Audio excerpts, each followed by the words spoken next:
Então, a gente vai falar sobre a escola e a pandemia para a disciplina de estágio B.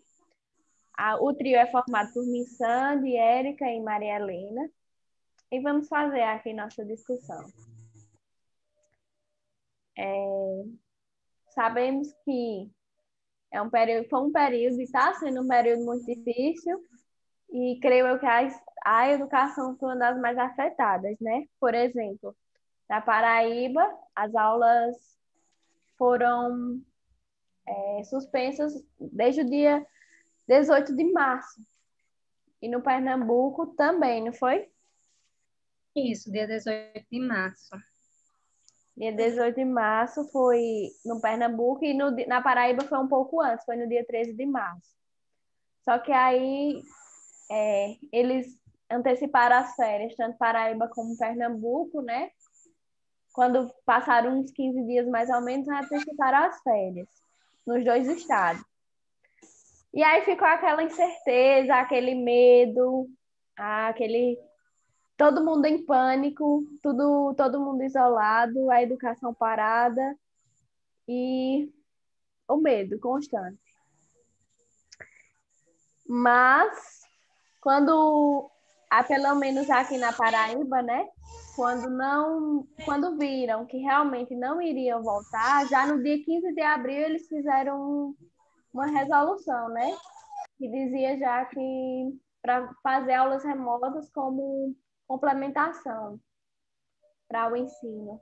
Só que depois não podia ser a carga horária toda, não era a carga horária toda remota, porque os alunos teriam que repor essas aulas presencialmente. Mas não teve condições, a gente viu o nosso país cada dia mais com um número de casos absurdos de Covid, e as aulas teve que continuarem sendo remotas, e no dia 20 de agosto teve outra resolução que dizia que a carga horária agora teria que ser completa para o ensino remoto aqui na Paraíba. E já no Pernambuco, desde quando acabou o recesso, eles estão fazendo, não é, meninas? Isso. Eu não achei muita coisa assim sobre o Pernambuco em si, mas pelo que eu li, desde o mês de depois do recesso, né, que eles anteciparam o recesso, aí já no mês de abril eles já deram início, né, com as plataformas, né, do Educa PE para os alunos ter acesso. Aí já por volta do mês de julho eles começaram já com as aulas remotas, já com os professores trabalhando diretamente com os alunos, na aplicação de atividades, utilizando a plataforma do Google Meet, né, para dar aula para os alunos, e também a aplicação de provas e atividades por aplicativos que dava para fazer a prova, né, e já entregava a resolução para o aluno imediata da avaliação que o aluno fazia. Aí eu só achei muito assim, não achei muita coisa, é tanto que eu acho assim que no estado de Pernambuco foi meio desorganizado com relação à questão das aulas remotas em si. Eu também achei, Érica, porque fazendo as pesquisas, as análises, eu vi que no estado da Paraíba eles tiveram uma preocupação, estão tendo uma preocupação muito grande em relação a educação e os tempos de pandemia, porque assim, eles fizeram essas resoluções, que foi de maneira bem gradual, só que sempre nessas resoluções estavam recomendando o quê? Que cada escola buscasse fazer um diagnóstico. Por exemplo, saber qual é a situação econômica dos estudantes, dos professores, se na região tem acesso à internet, como era que estava o acesso à internet em relação à tecnologia dos alunos e dos professores, como era que estava o emocional daquela região, daquele grupo de alunos.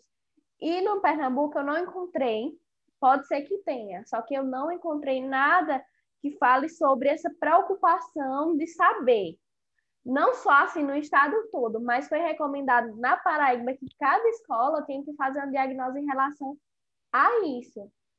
Aí eles até, tipo assim, no Pernambuco, eles tiveram as plataformas, né?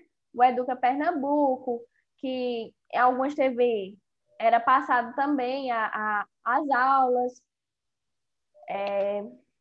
Teve Isso. a preocupação, tipo, que nos anos iniciais do ensino fundamental, tanto no estado na Paraíba como no Pernambuco, eles tiveram quase a mesma ideia que as atividades teriam que ser mandadas para os pais, para assim, os pais tomarem a iniciativa de receber Acompanhando. e de mandar de volta e acompanhar. Já no ensino médio, eles tiveram mais autonomia no Google Classroom, nas plataformas, que no caso, no Pernambuco foi Educa Pernambuco e na Paraíba foi o. Deixa eu procurar aqui. Na Paraíba foi o Educa Paraíba, a plataforma que foi Paraíba Educa, que eles disponibilizaram. Além que foi recomendado videoaulas, as redes sociais para se comunicarem, enfim. Só que aí eles deram mais autonomia assim para as escolas procurarem saber como era que estavam as condições e assim eles montarem um plano estratégico e montar um plano estratégico para dar a montar o ensino remoto na sua escola e ser encaminhado para a gerência de ensino, né, de cada região e fazerem da melhor forma possível. Claro que eles tiveram suas recomendações, recomendado para a plataforma, fizeram para a plataforma, do mesmo jeito que no Pernambuco também recomendou como seria nos anos iniciais do fundamental, que foi dessa maneira. No ensino médio, teve sua autonomia, por eles serem maiores, né, já serem adolescentes, e tem que levar em consideração, pelo menos na Paraíba, todas essas questões, para cada um montar seu plano estratégico. Já no Pernambuco, por mais que eu procure, eu não encontrei se eles tiveram essa preocupação de saberem. Fizeram Educa Pernambuco, colocaram em TV aberta, mas não vi essa preocupação de saber realmente como era que estavam as condições. A realidade do aluno, né? Porque é sempre importante ver a realidade do aluno, né? Igual a universidade fez. A gente demorou, né? Aulas, por mais que tenha sido pelo PLE, a gente viu a preocupação da universidade em ver se dava para todos ter acesso às aulas, às atividades. É tanto que eles disponibilizaram auxílios, né? Isso, para a compra de notebooks. Aí agora, recentemente, disponibilizaram a questão do chip, não foi? É o chip da Oi, não sei, alguma coisa assim. Então, a gente viu a preocupação já do ensino superior. Agora, com relação ao ensino médio e básico, eu não achei nenhuma preocupação com relação a isso. Então, é essencial ver a realidade do aluno, né? Para ninguém ficar para trás, né? Helena está congelada. Vocês estão me ouvindo? Então, agora sim. Sandy e Érica. Oi. Sim, estamos lhe ouvindo.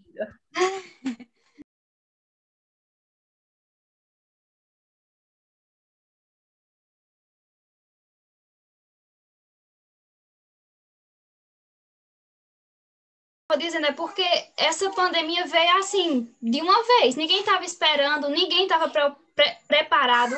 Nenhuma escola estava preparada, nem os professores, nem os alunos, ninguém estava preparado.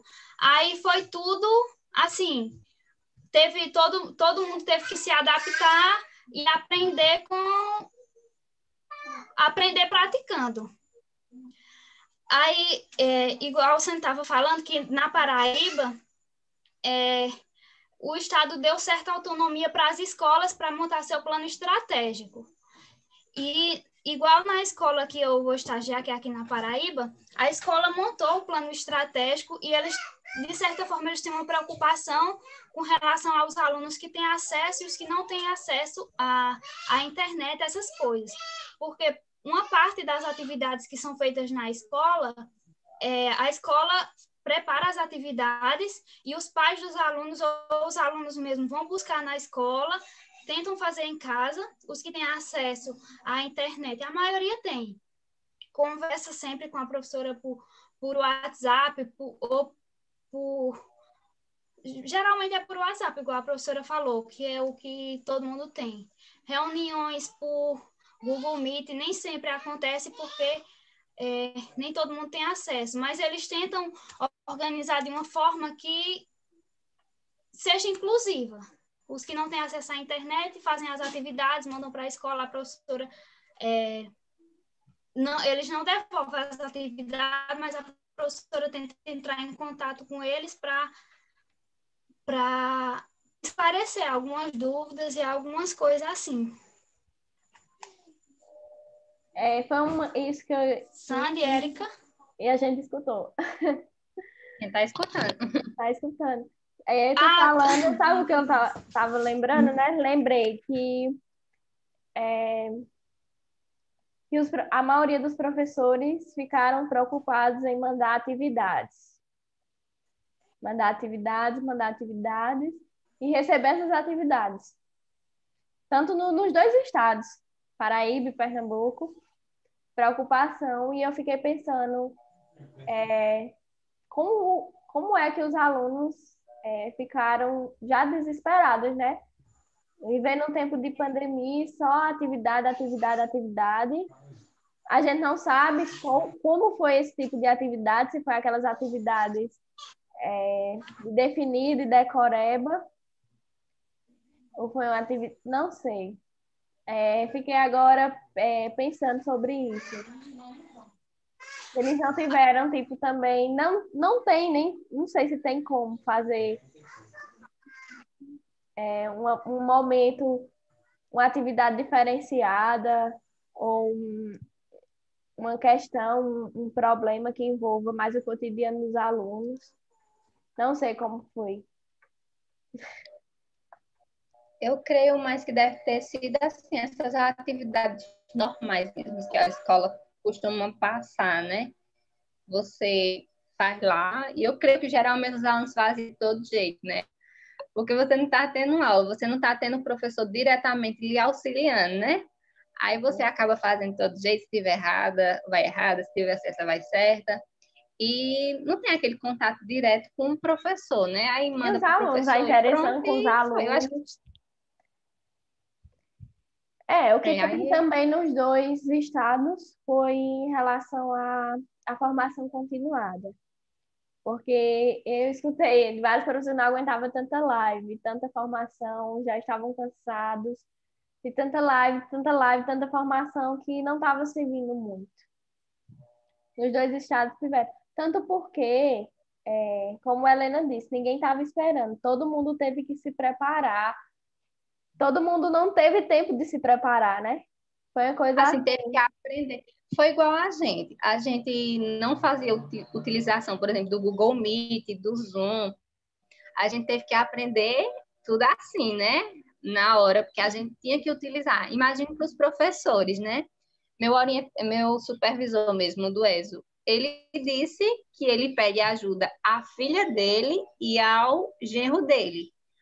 Com relação a essas plataformas, porque ele não tem muito conhecimento, aí ele tem que pedir a ajuda dos outros para ajudar ele durante esse período de ensino remoto. Então, assim, a gente vê que é tudo uma questão de adaptação, é tudo novo, né? E eles têm que receber formação continuada e tudo, e acaba, de certa forma, sobrecarregando também, né? O professor, porque ele tem que receber formação continuada, tem que preparar a aula, aí corrigir a atividade, né? Então, acaba sendo aquela coisa que a pessoa acaba se sobrecarregando. E a gente também vê no... Pode falar, Helena. Quando tu estava falando, Sandy, a respeito das atividades, a conexão aqui caiu. Aí eu ia comentar que tu falou, né, que não sabia de que forma estava sendo essas atividades. Quando eu tive contato com a professora que eu vou estagiar, ela me mostrou umas atividades, igual você estava falando, né, que não sabia como era. A professora, que vai ser minha supervisora, ela me mostrou algumas atividades que ela mandava para os alunos, que foi, inclusive, umas atividades que ela recebeu. ela mostrando as atividades que ela faz, tomando por base, eles estão tomando por base já a BNCC. Aquela questão das atividades todas contextualizadas e os conteúdos não tem muito aquela separação, igual tinha primeiro ano, segundo ano, terceiro ano. Tem igual uma atividade que ela no primeiro ano que envolvia assunto que é daquela parte de bioquímica, de proteínas e lipídios para aluno do primeiro ano. Aí sempre tem os textos com contextualizados, né? E depois tem umas questões. Todas as atividades estão sendo assim.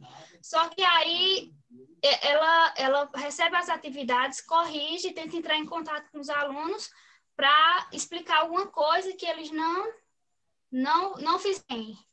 Aí, só que ela não devolve a atividade corrigida para os alunos, ela fica guardada lá na escola.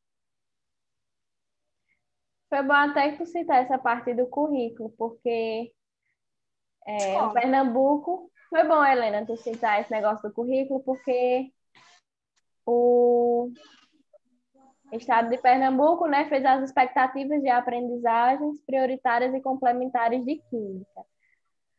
Aí a gente vê que eles separaram por eixos, por ano e por expectativa de aprendizagem.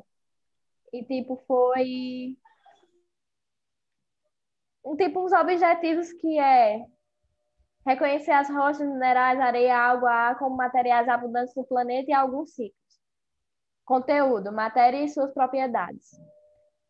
É uma coisa bem decoreba. Assim, já nos objetivos, foi a minha impressão que eu tive, que o professor teria que dar a aula baseado nesse currículo que eles montaram, né? Só que tá meio que decoreba. Você tem que aprender aquele conceito, você tem que aprender a reconhecer aquele conceito, aquele conteúdo, mas, assim, para mim deveria ter alguma coisa também, nessas expectativas de aprendizagem, tá tendo relacionado alguma coisa com o cotidiano do aluno, com as habilidades, com as competências de ABCC, enfim. Não sei se vocês repararam, vocês concordam ou não com essa impressão que eu tive ao ver o currículo lá do Pernambuco. Assim, a questão da reorganização escolar, eles tentaram, assim... Quer falar, Helena? Pode falar. Não, pode falar primeiro, Érica. Pronto, a questão da reorganização curricular, eles tentaram fazer a questão, assim, de uma maneira satisfatória, né? Para não deixar de abordar tudo, né? Mas não dá para abordar tudo, né? Então, eles tentaram, assim, só ir no objetivo principal, né? Mas não se ater, assim, às coisas importantes, que é a contextualização, para envolver mais o aluno, né? Só em algo mais direto, né? Bem direto, por sinal. E eu também achei assim como Sandy, já que a BNCC foi mais as competências que tem lá, porque aqui as expectativas de aprendizagem eu achei também muito conteudista, digamos assim. Bastante. Porque Separado por é mais ano. relacionado aos conteúdos específicos mesmo. E é tudo separado por ano, primeiro ano, segundo ano. Cada um com suas expectativazinhas, com seu eixozinho, tudo bem bonitinho. As expectativas que foram a serem trabalhadas em vídeos, aulas do EducaPE. Se a gente até for em alguns vídeos, o professor Bruno, eu acho, do Educa Pernambuco, ele fala as expectativas de aprendizagem nos seus vídeos do Educa Pernambuco, e a gente vê que ele só se preocupou realmente com dar o conteúdo, e dar o conteúdo, e dar o conteúdo, e pronto. Definição, uns exemplos assim, meio que sem contextualização, e uns exercícios muito, muito rápidos. Então, a princípio, eu até pensei que era por alguma... Pensei várias coisas em relação sobre os vídeos do Educa Pernambuco, Aí me veio assim na cabeça, mas talvez seja porque eles já foram mandados para fazer isso. E realmente, ao ver o currículo, foi a melhor maneira possível que aqueles professores da Educa Pernambuco tentaram fazer, pois foram tiveram que seguir esse currículo, do jeito que estava o É currículo. porque eles já estão seguindo, né, essas expectativas de aprendizagem que está aqui. Aí eu acho que como eles estão seguindo isso, eles têm que dar aula praticamente daquela forma, Exatamente. ensinando os conteúdos. Isso é uma preocupação. E geralmente o governo se preocupa mais em repassar o conteúdo, né, do que mostrar de uma maneira interessante, né, que produza uma aprendizagem significativa, né? Para eles o importante é dar o conteúdo, né? Quanto mais Não conteúdo, importa a melhor. forma como vai ser dado, mas desse jeito. Então, não importa a forma que está sendo abordado, o importante é que seja abordado, né? Mas a gente percebe que o importante não é só dar o conteúdo, mas ver que se aquela maneira de estar abordando o conteúdo vai fazer com que o aluno realmente aprenda, né? Porque assim, a gente começa a assistir as aulas do Educa PE, eu particularmente eu já começo logo a ter sono e não consigo nem prestar atenção direito.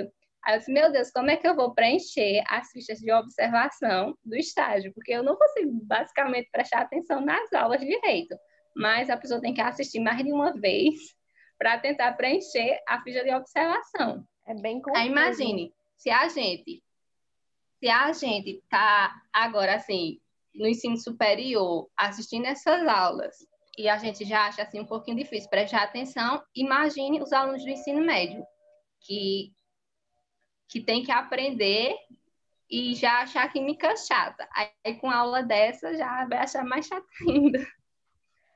Tanto é que tem vários comentários. Eu não entendi, não sei química. Isso foi uma coisa assim. Pense numa pandemia para. Meu Deus do céu. Porque tá um caos. Um caos e vai ter o Enem. Eu sei que esses alunos devem estar desesperados.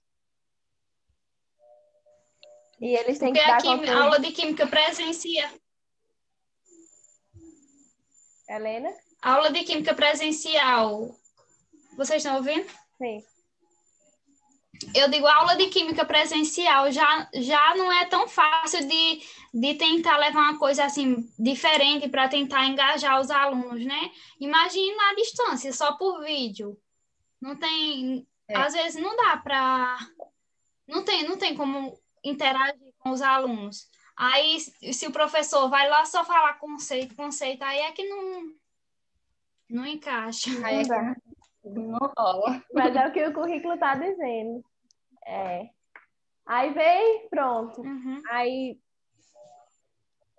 os estados tentando aí manter o ensino, a educação, os professores se esforçando, os alunos também. Apesar de, enfim, e ver a surpresa em outubro, né, que o estado do Pernambuco ia retornar às aulas. Retornaram, na verdade, né? Percebi assim, eles tentaram voltaram, né, com vários protocolos de máscara, distanciamento. Mas aí, quem não pudesse ou quem não quisesse, quem não se sentisse à vontade de retornar, ficaria com as aulas remotas. E Isso. eu acho, assim, que isso deve ter sobrecarregado mais ainda os professores. Bastante, porque assim, eles tinham que, por exemplo, lá na escola que eu estou estagiando, como é integral, e eu creio que também nas escolas regular também deve ter funcionado dessa maneira. Para os alunos que optaram não ir para a escola, o professor teria que trabalhar na escola, presencialmente, na parte da manhã, e à tarde ele teria que dar aula remota para o aluno. Então, acaba, de certa forma, sobrecarregando o professor, né? Porque ele tem que trabalhar em 2 turnos para os alunos que querem ir para a escola e para os que preferem não ir. Aí acaba sobrecarregando o professor também, né?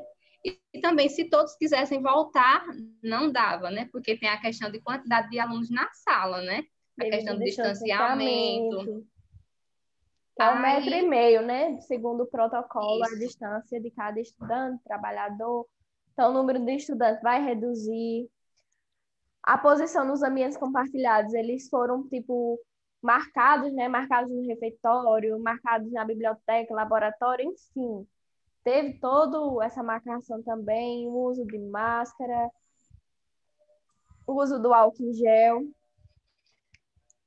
E a organização tudo, tipo, em relação à organização do refeitório, foi um pouco mais distante, parece que foi 2 metros entre cada estudante. O acesso à entrada livre, espaço Aí tem um livre, e horário para também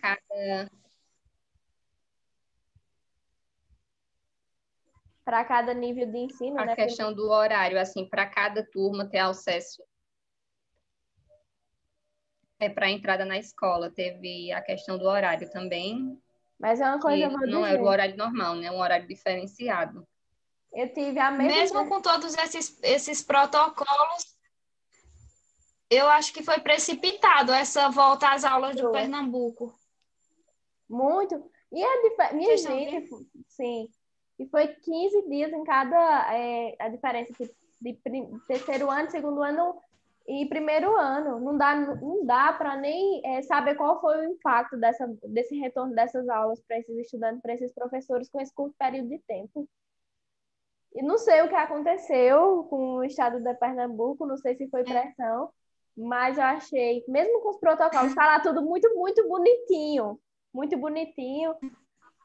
Teve a pressão também, porque os bares, as praias, enfim, tudo voltou, né? E ficou aquela pressão, e por que não as escolas voltar? Mas as escolas não estão preparadas para isso. Tem escola que nem banheiro tem escola que não E é tem porque nos água. protocolos lá no papel é tudo bonitinho. Exatamente, mas a Na, gente real, sabe que não é. na Não, não, realidade é diferente. é Mas a muito difícil. realidade é diferente, né? Porque Aí às vezes eu fiquei imaginando, às vezes tem escola que não tem nem acesso, não tem nem água, não tem nem água encanada, quanto mais álcool em gel. Quanto mais álcool em gel. Eu achei precipitado. A Paraíba, Helena deve e ter todo mundo visto sabe, também. né? Vai dizer, Helena.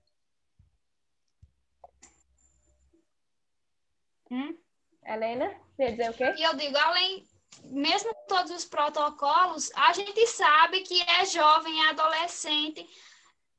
Muitos não estão nem aí. Não vão abraçar os outros, vão, Eu acho que se fosse nós, às vezes vão se ficar tirando a fosse máscara. nós, E como de é ensino muita superior, gente, se nós, acho que de ensino superior, acho que a é gente quer muito encontrar complicado. seria abraçar. É muito... Pois Aqui é, em muito Serra, complicado, porque mesmo com todo o protocolo de segurança, ainda tem muitos riscos, é tanta coisa que a pessoa não sabe nem. Eu acho que o certo mesmo é deixar parado, continuar remoto, porque presencial é muito complicado nesse tempo que a gente está vivendo. Porque teve uns 2 meses atrás, né, os casos diminuíram, aí depois Agora, voltou a subir. Aí é sempre assim, se voltar às aulas, os casos vão voltar também, porque vai uma pessoa contaminada, vai contaminar uma sala inteira. É um tem até uma. assintomático que Eu já ia passa falar nisso, que o vírus para outras pessoas. aqui em Serra, ali no Metódio, na escola que vocês faziam o PIBID, teve o caso de duas alunas que eram assintomáticas, né, que não tinham nenhum sintoma, e elas retornaram para o ensino presencial, né, e acabaram passando para quem passado para as pessoas da escola. Tanto que teve que dar uma parada na aula lá por conta dessas duas alunas que eram assintomáticas e estavam indo para a escola. Aí é complicado, né? Porque assim, voltou, aí quem voltou para a escola vai estar em risco, né? Aí você tem contato com as pessoas que são assintomáticas, aí vai para casa, tem contato com a família, aí vai acabando só espalhando e aumentando, né? É bastante complicado. É. E Eu a também Helena caiu acho de que novo. caiu a internet, mas ela volta. Mas é como ela estava dizendo. Eu também não concordo com essas aulas do Pernambuco terem voltado, justamente porque não não estão preparados, não estão preparados, não estavam preparados. É complicado, é difícil. A gente sabe que o ensino presencial é totalmente diferente do ensino remoto, que o ensino remoto tem suas dificuldades, tem aluno. A gente tem aqui nosso exemplo, né? Entre a gente está fazendo aqui nossa discussão, só que ela ainda mora na zona rural. Olha só a dificuldade que ela tem no acesso à internet. É. Para alguns, beleza. Para outros já não foi, teve essa dificuldade. Só que aí, se voltar presencial, a gente está arriscando nossa vida e a vida das pessoas que amamos. E Exatamente. tá lá os A protocolos gente tem muito que ter todo lindos. esse cuidado. Tá muito lindo o protocolo aqui. Distanciamento, higiene, tudo, tudo, tudo, tudo. Tudo muito bonitinho, cláusula, bem explicadinho. Quero ver seguir. Na Quero ver prática. seguir. Exatamente. Quero ver segurar esses alunos. Não tem como você falou, exemplo do Aí, episódio, é um exemplo nítido. A Paraíba, já falando um pouquinho da Paraíba, Helena está aí para confirmar. Ela queria o retorno, tinha uma certa pressão por parte de alguns, só que conversando com o meu supervisor, ele disse que o sindicato dos professores pressionaram bastante.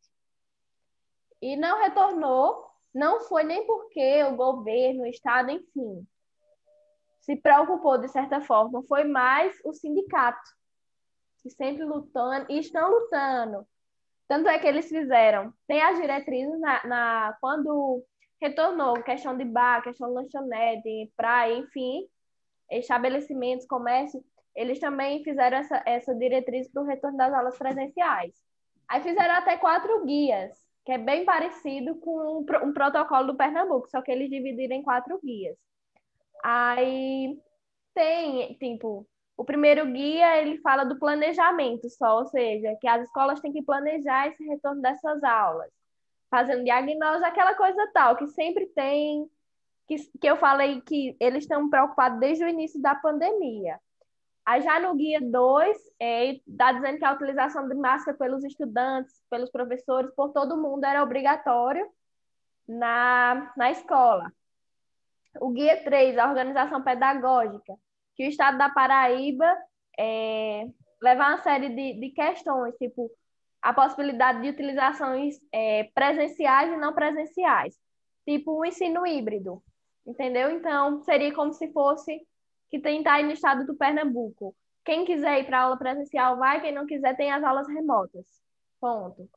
E o guia 4 é a limitação da interação social, o isolamento, enfim, esse acompanhamento desse distanciamento e o retorno das aulas presenciais seria voltado nessas relações, assim, que o de distanciamento, porém, teria que ter o acompanhamento psicológico, sabe? Teria que ter todo um acolhimento de forma direta com esses estudantes na retornada, para eles começarem a ter essa rotina escolar de novo, medidas relativas à reorganização escolar. Então, eles deveriam ter levado também em consideração esses aspectos socioemocionais e levar esse acolhimento para os alunos. Então, teria que também ter essa parte. Então, mais uma vez, eu vi a diferença, tanto nesses guias, quanto no protocolo do Estado de Pernambuco como Paraíba, porque em nenhum momento eu vi essa preocupação também com esses aspectos socioemocionais, esse acolhimento com os E teve alunos. Não teve, não teve. Helena? é, igual tu estava falando aí, ainda teve, mesmo com... Porque teve o decreto do novo normal, né? Para Paraíba, Exatamente. só que aí o Ministério Público da Paraíba ainda pediu para reavaliar esse novo normal, porque o novo normal estipulava que a educação, as escolas, fossem consideradas como serviços essenciais, né? Uhum. Para ter a retomada. Só que aí mesmo com todos os protocolos, com todas essas diretrizes, que tinha que ser reavaliado, porque não dava para retornar assim, dessa forma. Mesmo com todos os protocolos, porque os casos Aumentando. ainda estão avançando de certa forma. Mas, Aumentando. pode falar.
A partir de fevereiro.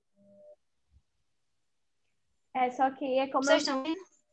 ouvi mais ou menos, mas eu entendi que, tipo, apesar do protocolo tá previsto para as aulas presenciais voltar dia 18 de fevereiro, né? Assim? Acho que cortou, mas é isso que a Helena disse.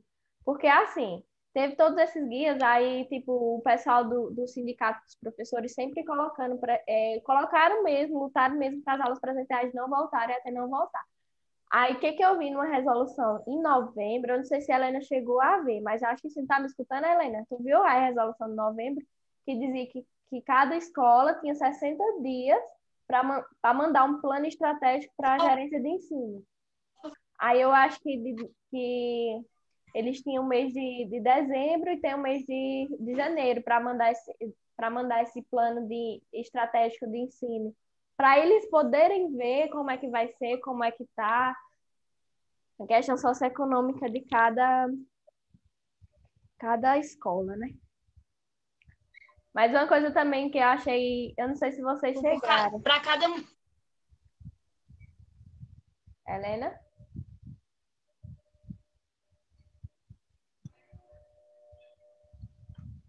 Travou, não foi o dela? Travou, eu acho. Também porque também tem a questão. O retorno das aulas não vai retornar no estado inteiro. Por exemplo, em João Pessoa, eles fazem uma. Tipo, eles estipulam que pode voltar até dia 18 de fevereiro, João Pessoa e Campina Grande. Mas aí tem outras cidades que vai depender do plano estratégico da escola Região. daquela cidade, daquele município, da região. Não vai ser Paraíba inteira vai retornar às aulas. Pode ser que em alguns municípios retornem primeiro do que outros, também de acordo com o plano estratégico das escolas. Porque, no caso, eles estão analisando a realidade de cada escola, né? Exatamente assim. Para que possa ser retornado. E foi isso a falta que eu senti do estado do Pernambuco em fazer isso, sabe? Eu não achei correto.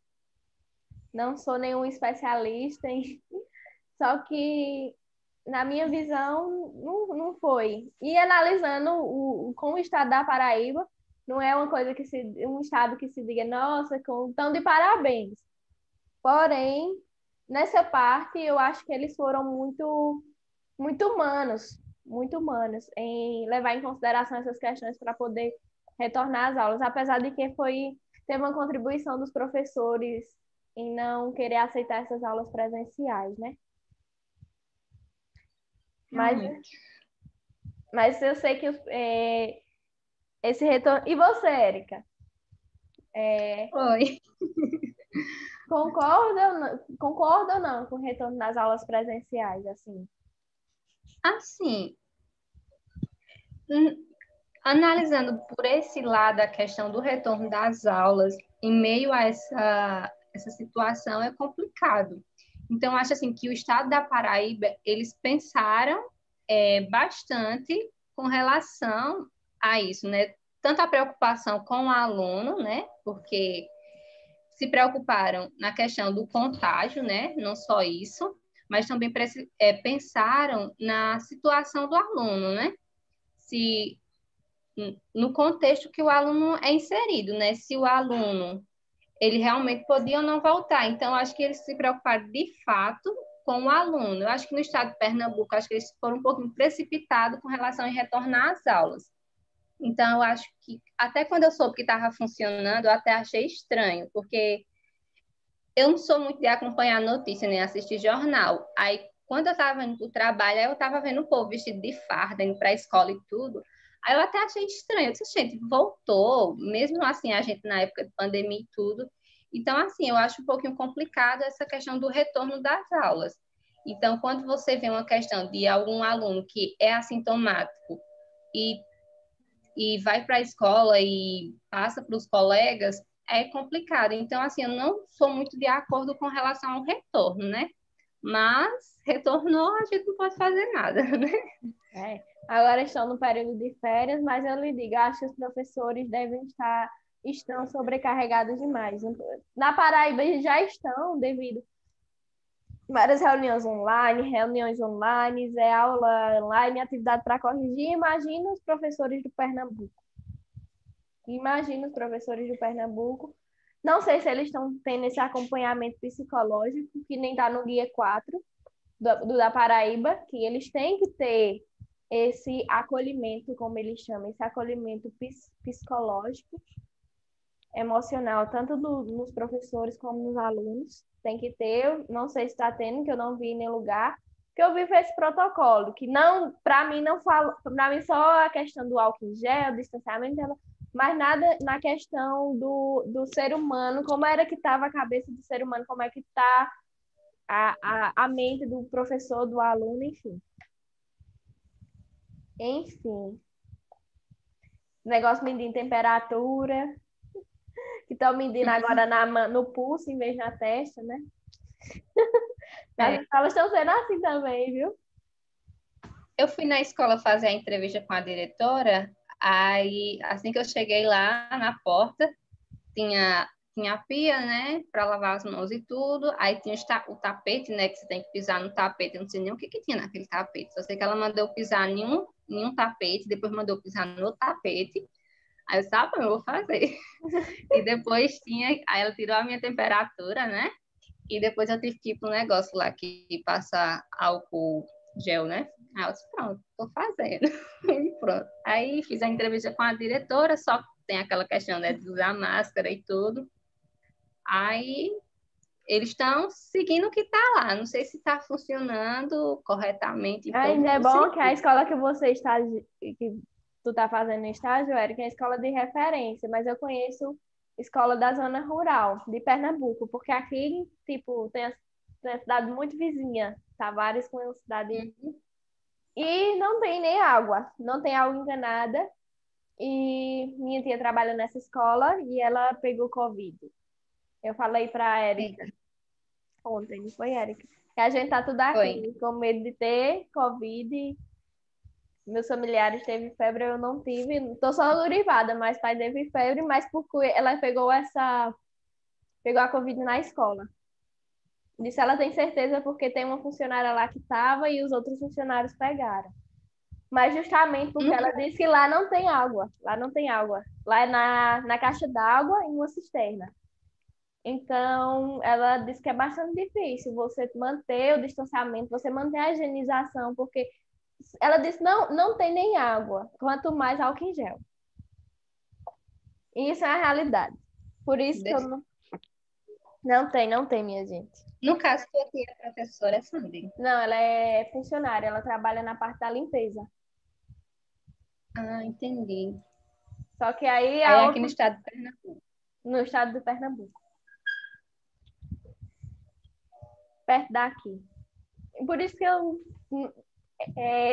digo e afirmo que tem escola que realmente está preparada, que está vindo as coisas, só que tem escola que não tem capacidade, não tem infraestrutura de voltar. Já não tinha quando era presencial sem esse vírus, quanto mais agora, que tem que ter todo esse. Não achei que o Pernambuco teve uma preocupação com isso, não. De jeito nenhum. Preocupação foi zero. Espero que na Paraíba eles continuem assim, né, Eu acho que eles Érica? estavam. Falam principalmente as escolas da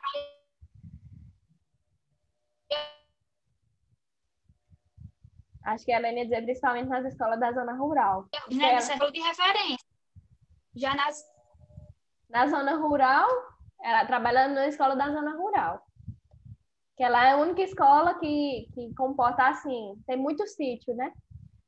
Aí ela, para ficar mais perto então, do pessoal que mora no sítio, assim, que faz ensino médio, é todo mundo.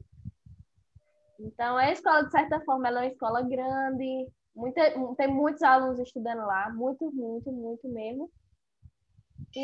Mas não tem aula internada, não tem nada. Ela disse que é uma precariedade só. Aí agora, com esses casos que teve lá, agora que está de férias, de certa forma, mas os funcionários têm que continuar trabalhando, parece que nenhum funcionário está trabalhando não. Mas foi isso que aconteceu e eu acho que não deveria ter retornado agora. Foi uma, foi uma pressão de pais, enfim, pressão geral. Foi uma pressão também das escolas privadas, viu? Acredito É, nisso. as escolas privadas, principalmente, viu? Estavam doidinhas para voltar. Aqui em Serra mesmo teve escola assim que não voltou, a escola privada não voltou, porque os pais disseram assim: se voltar, meu filho não volta. Eu prefiro que meu filho perca o ano do que voltar para a escola. Aí eles tiveram que dar um jeito em continuar com o ensino remoto, porque os pais estavam se negando a deixar os filhos para a escola. Então, o jeito foi continuar no remoto. É tanto que agora, esse ano, né, eles querem fazer o ensino híbrido, né? Aí tá para decidir aí quais são os alunos que vão ficar indo para a escola, os que não vão ficar indo. Mas as escolas privadas estavam doidinhas assim que voltasse para o ensino presencial, só não voltou mesmo por causa dos pais. Agora eu lembrei da reportagem que eu escolhi. Acho que eu vou botar aqui para apresentar, mas a gente já viu a reportagem de. Cada uma já mandou a sua reportagem. Eu só vou botar aqui para compartilhar, para ver se eu consigo aqui. Acho que vocês estão vendo minha tela, então? A tela que eu abri aqui da internet, do site da reportagem, né? As desigualdades na educação evidenciadas pelas escolas fechadas. É uma reportagem assim, que eu busquei trazer para a gente discutir, refletir um pouco, que é justamente isso. Vemos imagens de escolas, e elas são do Maranhão e do Rio de Janeiro, escolas públicas. Aí aqui na reportagem ele começa dizendo, né, como que o governo fechou, quantos estudantes ficaram sem aulas presenciais, os países que foram infectados, quando as escolas foram fechadas. Só que aí ele começa num ponto que eu queria discutir, que acho que por mais eu me fez refletir, acho que vocês também, em relação à educação nesses tempos de pandemia, a desigualdade, que era como eu estava falando com Érica. Tá, nós três aqui estamos discutindo, debatendo, só que a gente já está vendo, porque tu, Maria Helena, mora na zona rural, já tem um pouco de dificuldade com acesso à internet, porque o acesso em si já é difícil. Aí já se torna desigual, é uma desvantagem em relação a isso, e a gente já possui, de certa forma, eu e Érica, vantagem, porque nossa internet é um pouco melhor, porque a gente mora mais na zona urbana, de certa forma o sinal é melhor. E eu fiquei imaginando... O chip de... Tu comentou Sandy? também. Oi. E o chip de internet, né, que a UFRPE deu para a gente conseguir ter acesso à internet. Nem pega na tua residência, né? Aqui não tem rede de telefone, não tem nenhuma rede de telefone. Aí eu ganhei o chip e aí não serviu de nada, infelizmente. Mais uma vez, mas tem mostrando... muito disso também. Porque eu ainda... Ó, tá vendo? Parou de novo. Já acho que eu ainda consigo. Tá vendo? Vocês estão ouvindo? Cortou um pouco. Tá ouvindo, Sandy? Cortou um pouco. Eu não tô esperando, não. Repete. Helena? Ela fala que da parte do chip vocês escutaram, não escutaram? Sim. Sim. Oi. Vocês ouviram a parte que eu falei do chip, né? Eu ganhei o chip para a internet, só que aquilo não funcionou. Só que mesmo com a internet ruim, eu ainda tenho acesso à internet. Só que tem gente que nem acesso à internet não tem, né? Que é ainda muito pior. Exatamente isso. Então, ao ler essa reportagem, ao trazer essa reportagem, tipo, eu sempre lembrava, né? Aí eu dizia assim, tem a questão de Matheus e Helena, da nossa turma, da nossa sala, que não tem acesso à internet do jeito que a gente tem, mas mesmo assim eles estão lá tentando, fazendo de tudo, buscando. E a gente já é adulto. Imagine só uma criança, um adolescente que mora na zona urbana, que tem que estudar, que tem que terminar, tem que fazer o ano letivo e não teve esse acesso à internet. Eu gosto de ver aquela publicação do pessoal lá na cidade, com as anteninhas de Wi-Fi, e o garotinho na zona rural dizendo assim, professora, aqui não chega, aqui não dá para escutar a senhora. Isso comove, porque a gente sabe que é. A gente sabe que é assim. E isso causou grande impacto em relação à educação E mais uma vez mostrando o quanto nosso país é desigual, mostrando o quanto nosso país é desigual. Que quanto mais que os alunos mais pobres, com menos renda financeira, foi que tiveram essa limitação, esse acesso à internet, que nem diz, ó, tiveram um impacto no aprendizado, e no caso de alunos mais pobres, até na alimentação a quem tem acesso. Causou grande impacto, porque a gente sabe que é assim.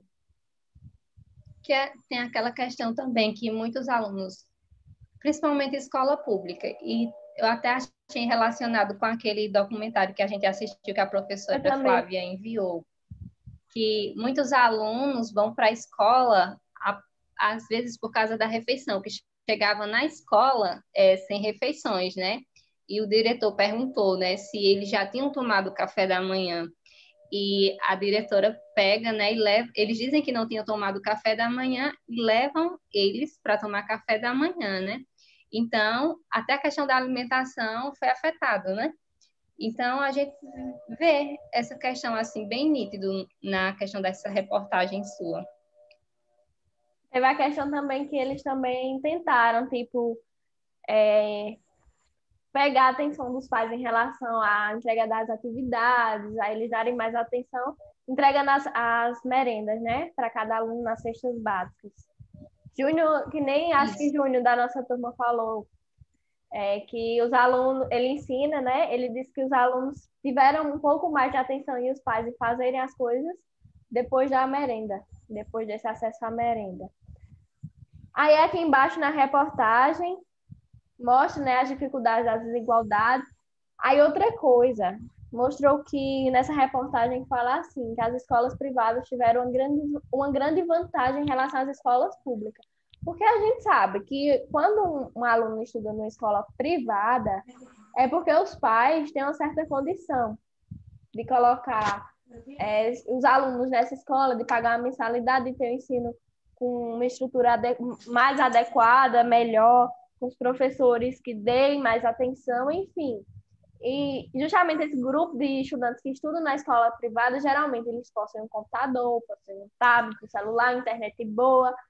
E enquanto a gente sabe que nem todos os alunos de escola pública possuem isso. Eu vim ter um computador bom agora porque o FRPE nos deu esse auxílio. Mas imagine só. Os estudantes também tiveram essa oportunidade. Então, foi a desigualdade aí também. Meu primeiro celular mesmo eu comprei com 18 anos. Eu estava na universidade já. No primeiro período mesmo eu não tinha celular. Eu utilizava o celular de manhã com o grupo. O grupo era até no celular de mãe. Aí depois, foi quando o tempo que eu comecei a trabalhar, aí eu peguei e comprei um celular com meu dinheiro. Mas até então, até meus 18 anos, quando eu tinha 18, eu tinha feito 18, eu ainda não tinha celular. Aí depois, quando eu juntei meu dinheiro, aí eu fui comprar o celular. Mas até então, hoje em dia não. As crianças, a maioria das crianças pequenas, tem um celular na mão. Eu disse, meu Deus, na minha época eu não tinha isso. É questão também. E aí nisso aí eu fiquei pensando também, acho que vocês, porque a gente sabe que tem essas desigualdades, a gente tira por a gente. E imagine só, os estudantes de escolas públicas, que a maioria também não tem condições, os pais não têm condições de comprar um notebook, um celular, um tablet, não tem um acesso à internet de qualidade, e isso já prejudica, isso já é uma desigualdade. Mas aí embaixo da reportagem, né, tem dizendo que o grupo de pais e médicos cobra do governo pelas voltas às aulas presenciais, e ainda mais cita o exemplo da Europa, que manteve as escolas abertas durante. Aí a gente cita o exemplo da Europa, com aquelas escolas lá, todas, a China lá, a gente, não sei se vocês acharam reportagem com aquele todos cuidados, bem bonitinho, e mesmo assim ainda fecharam, quanto mais o Brasil. E aqui, aí depois no finalzinho mostra que no Censo Escolar 2018 mostrou que 16% das escolas não tem banheiro dentro do prédio, 26% não tem água encanada, 49% não tem ligação, não estão ligados à rede de esgoto, o que dificulta a doação de medidas de prevenção ao vírus. Querem que voltem, querem essa retornada das aulas presenciais, talvez não saibam da realidade que é as escolas públicas, mas a gente sabe. A gente que estudou em escola pública, a gente que vivenciou o PIBID, a gente que está nesse meio escolar e vamos continuar com fé em Deus e não tem condições de retornar às aulas presenciais. Aí aqui no finalzinho diz, né? Não sei se vocês têm professores na rede sociais de vocês, mas foi muito comemorado pelos professores o dinheiro do Fundeb para tentar amenizar as desigualdades, elevando 10% para 23% a contribuição da União. Ainda é pouco, muito pouco, para melhorar o ensino do país. Mas já foi um avanço e foi muito comemorado. Essa foi a reportagem que eu trouxe para a gente refletir um pouco sobre isso, porque eu achei que casou muito bem com a parte que a gente estava falando que as escolas não têm infraestruturas privadas e públicas, que as escolas públicas nem todas têm as condições, a infraestrutura para retornar às aulas presenciais e as desigualdades que tem no acesso à internet, enfim. E as reportagens de vocês eu vou tirar daqui, deixa eu ver. Helena, tu quer falar logo a sua? Helena?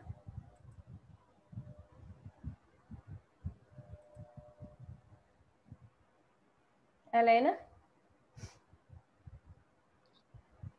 Aquelas duas reportagens que eu mandei não foram reportagens assim mais reflexivas, igual a que tu, Sandy e a que Érica escolheram. Foi mais em relação à retomada das aulas na Paraíba, e que inclusive a gente já comentou, que foi a questão que o Estado, que o Ministério Público da Paraíba pediu para reavaliar os decretos do novo normal, que fala das recomendações, né, para voltar às aulas. Isso. E fala de todas as medidas que devem ser tomadas e tal. E a outra que eu mandei também foi só sobre em Campina Grande, na rede municipal de Campina Grande, as matrículas vão ser a partir do dia 21 de janeiro a 12 de fevereiro. Aí, por exemplo, os alunos que são veteranos vão ter a matrícula automática, vão renovar automaticamente. E os que vão fazer novas matrículas, vai ser criado um site, que ainda não foi divulgado, matrículas dos filhos deles, de forma online. E com a previsão de voltar às aulas, 18 de fevereiro, igual eu tinha falado. Aí a reportagem só fala basicamente disso. A de Érica é mais interessante, é mais reflexiva. Fala aí, Érica. Mas essa também... Oi? Pode falar. Eu ia dizer, não, mas a sua é interessante porque já se assemelha com o que a gente estava falando no início, né? Sobre o retorno às aulas. Só que a gente está vendo assim, que a Paraíba está até na reportagem, uma coisa muito assim, muito neutra, sem muita pressão, de certa forma. Vão fazer as matrículas, mas ainda não se sabe. Inclusive, ele fala que eles estão tentando organizar para voltar a partir do dia 18 de fevereiro, mas tem um monte de fatores que podem influenciar e pode não acontecer esse retorno. Eles estão tentando se organizar para ver se conseguem voltar, mas eles não garantem que vai voltar. Vai depender de como está a situação em relação à pandemia, em relação às escolas, alunos. Aí é tudo incerto ainda.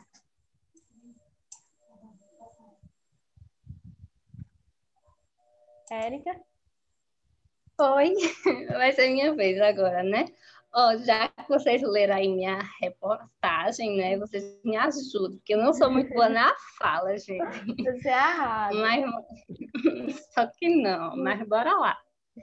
Bom, a reportagem, né, tem como tema que sala de aula cabe em uma tela.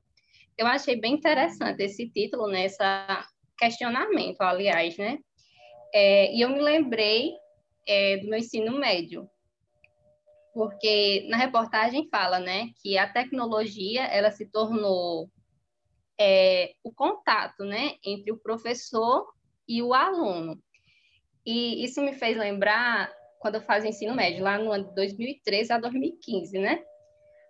Que na escola, na sala de aula, no corredor, ou em qualquer ambiente da escola, era proibido a gente mexer em celular ou em notebook, essas coisas.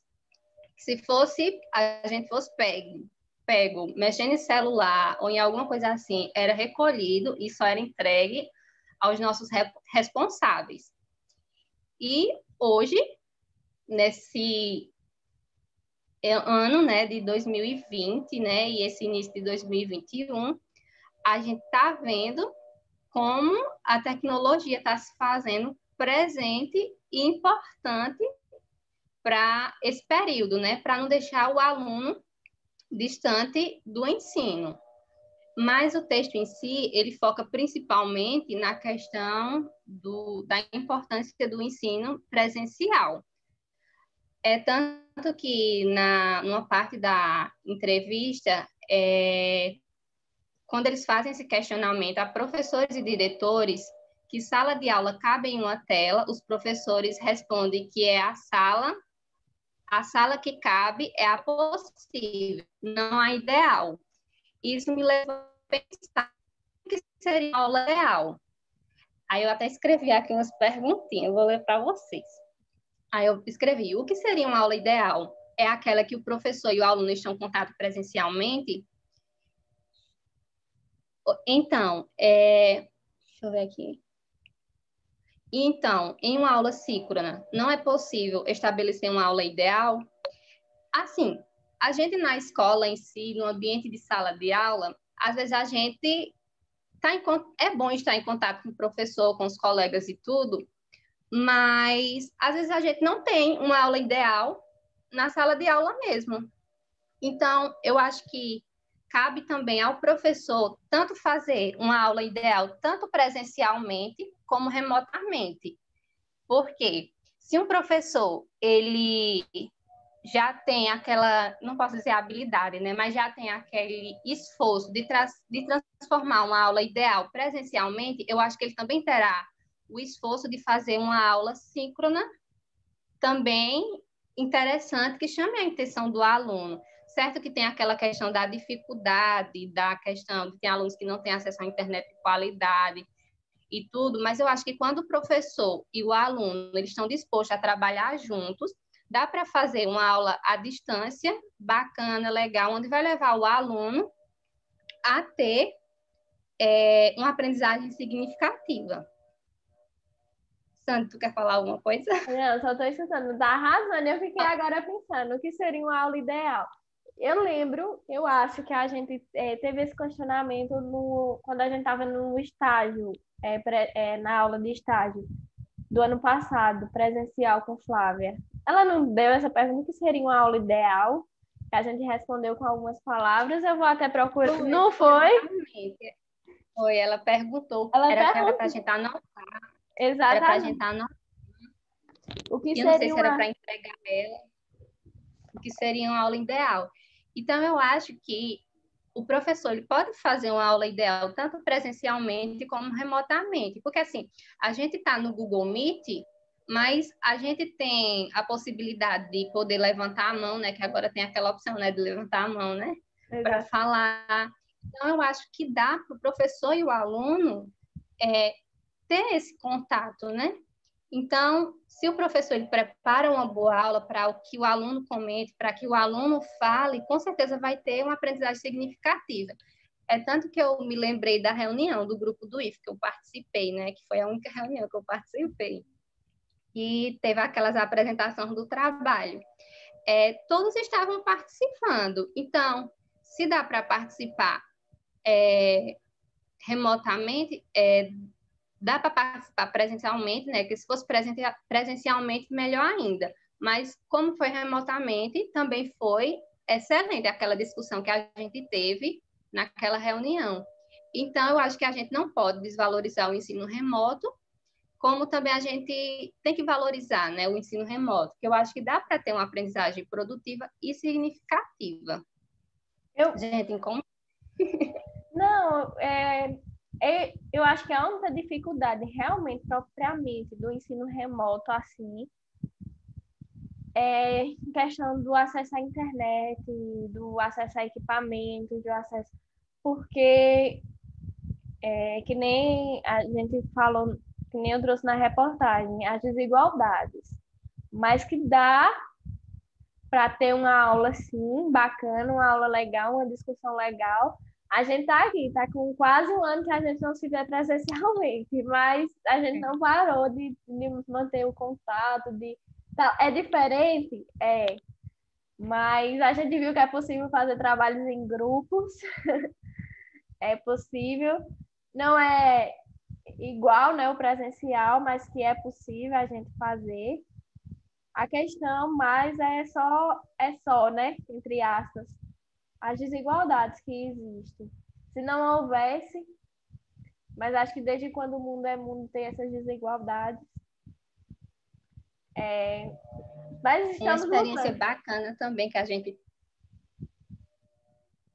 a experiência bacana que a gente teve também no PLE foi na disciplina de ABP, né? Que a gente sempre estava comentando no grupo do Telegram, né? Criado pelo professor, porque assim, não dava para ser a sala toda se comunicando, né? Mas em pequenos grupos a gente sempre estava se reunindo, comunicando. Então, a gente aprendeu bastante com isso, né? Adquiriu novos conhecimentos. Então, acho que o PLE também foi bastante produtivo. Foi. Também concordo. Tudo tem suas falhas, seus erros, seus acertos, mas a tela. Mas a gente viu também outra coisa, que não dá para substituir o professor. Exatamente. Não tem como substituir, não dá, não tem como. E não sei, minha gente, se vocês concordam ou não, mas a reportagem de Érica faz a gente também pensar, né? Que também o ensino remoto, ele tem suas limitações, assim, questão de interação. A gente do ensino superior talvez não tenha sofrido tanto esse impacto, mas questão de educação básica, o ensino médio fundamental, eu acredito que sofreu bastante, assim, em relação a não ter esse contato direto com o professor. Apesar de que dá para se planejar, dá para fazer uma aula bacana, o Educa PE talvez não tenha sido tanto do meu agrado, devido também tem aquele currículo lá, né, que o currículo também não ajudou aqueles professores que estavam lá a fazer uma aula, sei lá. Só conteúdo, né? Só Abordagem de conteúdo. conteúdo. Até quando eles traziam experimentos, as poucas vezes, né, não deixavam de ser. Não é verdade? Isso. Então é isso. Helena, quer comentar alguma A coisa? sala cabe uma tela? A pergunta. O que é uma escola? O que é uma aula ideal? Fiquei agora me perguntando. Eu não sei. Não sei ainda. Vou procurar a resposta, Érica. Será que a Helena quer falar alguma coisa ou a Helena caiu? Mas fica aí a questão, né? O que será uma aula ideal, né? E será que dá para fazer uma aula ideal remota? Eis a questão. Essa é a questão, né? É complicado fazer ela presencialmente E acho que remotamente também deve ser difícil, mas nada que é impossível, né? Eu acho que quando há determinação, esforço, dedicação, tanto por parte do professor como do aluno, porque eu acho que os dois eles precisam trabalhar em conjunto, né? Porque se só o professor ele dá o seu máximo e o aluno não se importa, o professor acaba desmotivando.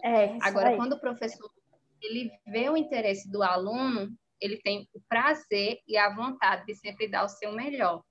Então, eu acho que uma aula ideal, ela é possível sim de ser feita, mas eu acho que tem que haver esse companheirismo entre o professor e o aluno. E os pais também. Os pais também. Eu acho que Agora, quando os pais eles estão presentes, eu acho que o aluno ele tem mais interesse de aprender.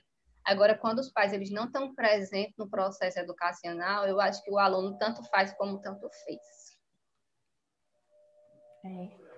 se você falou tudo, não podia encerrar melhor nossa discussão aqui com sua fala, tá vendo, Érica? Pensando, pensa. A Helena travou para a gente terminar aqui. Tu nem vai ser mais para mim.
Agora.